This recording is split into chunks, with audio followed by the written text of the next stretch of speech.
Il y a quelques années, à la mort de mon père, j'ai trouvé dans ses papiers une photographie. Elle porte une dédicace en anglais. À Jacques, mon très cher ami, en souvenir des jours heureux passés ensemble dans un camp de concentration. Joan. Jacques était mon père. Sur cette photographie prise à Vittel, mon père et ma grand-mère. Je ne les ai pas connus si jeunes.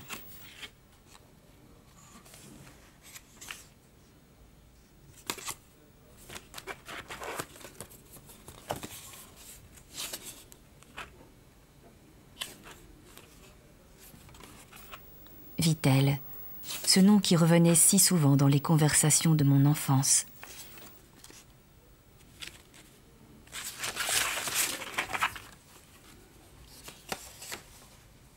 Ça, c'est une photo qu'on a prise dans le camp de Vittel, après la libération, après que nous ayons été libérés, ma mère, Jacques et moi. Ça, c'est John Foster, la girlfriend de mon frère. C'est ton père qui avait ça? Ah, le cachotier, il me l'avait jamais montré.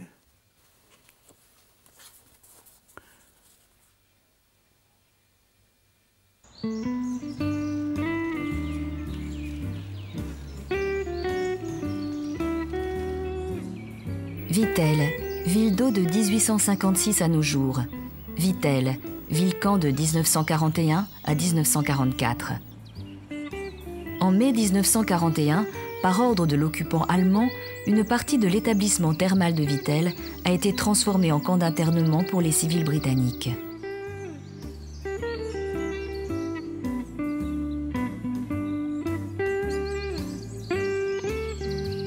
La France, hier alliée de la Grande-Bretagne, a capitulé face à l'Allemagne le 17 juin 1940.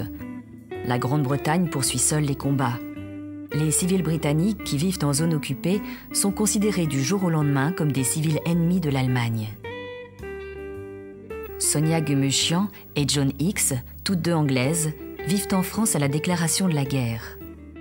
Là, nous avons eu l'ordre d'aller au commissariat du quartier. Et au commissariat du quartier, tous ceux qui étaient britanniques dans notre quartier, je me souviens encore de ce grand registre qui était là, ouvert. Il y en avait peut-être une douzaine, peut-être 15, je ne sais pas exactement.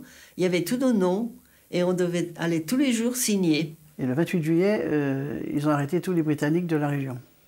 Donc mon père, et puis 3 semaines après, mon frère. Comment est-ce qu'ils ont fait? Ils ont été dans les mairies et puis ils ont eu le nom des étrangers, que les maires étaient tout contents de leur fournir. Un matin, 8 h du matin, on a sonné à la porte. On insistait. Vous savez, on n'avait pas de chauffage en plus à l'époque. Alors je disais, mais qui est-ce qui vient sonner à la porte à cette heure-là? Puis je vois 2 gendarmes. Est-ce que vous êtes Gumuchian? Oui. Bon, alors, nous devons vous emmener à la mairie. Si vous voulez faire une valise, préparez vos affaires et vous venez avec nous. Nous, on a compris tout de suite. Moi, j'ai compris tout de suite parce que nous savions que les hommes étaient déjà arrêtés. Mais ma mère pensait, nous ne sommes que des femmes, on ne va pas nous ennuyer, qu'est-ce que ça peut faire, on ne risque rien. Alors quand ils sont venus pour nous arrêter, j'ai dit, tu vois, maman, nous aussi, c'est l'internement, on va voir ce que c'est. Et c'est là où toutes les femmes de la région ont été arrêtées.